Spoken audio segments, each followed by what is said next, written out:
कूरे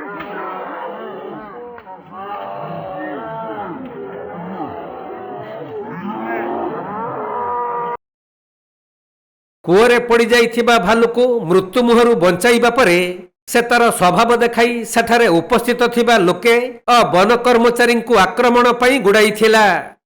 जो रोमांचकर वीडियो एबे social media रे भाइराल होइथिबा बेले अनुगुल जिला 8 मल्लिक ब्लॉक टुसर पंचायत अंतर्गत जगन्नाथपुर गां निकटरे देखिबाकू मिलिथिला एही घटना। मिलिथिबा सूचना अनुसार गां निकटरे थिबा एक कूरे पड़ जाइथिले दुईटी भालू।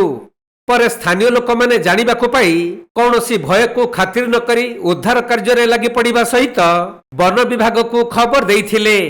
आउ घंटा घंटा धरी चेष्टा करिबा परे शेषरे भालू दुईटी को सुरक्षित भावे कूअरु बाहर करा जाइथिला।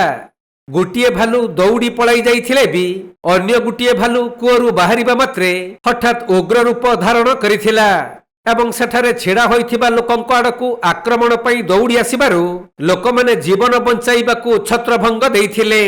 तथापि भालुटी लोकंकू गुड़ाई गुड़ाई आक्रमण करिबाकू चेष्टा करिथिला।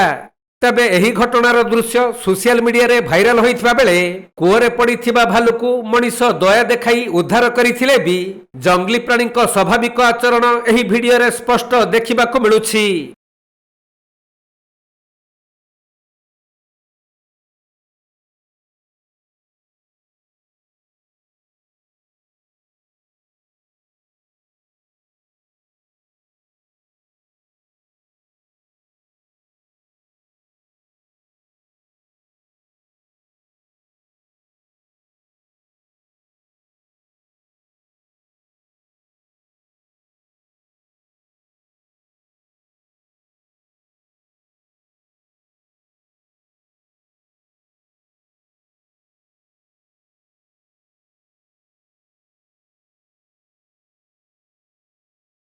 अनुगुल जिल्लारू शिबु नायकଙ୍କ रिपोर्ट कोणार्क लाइव।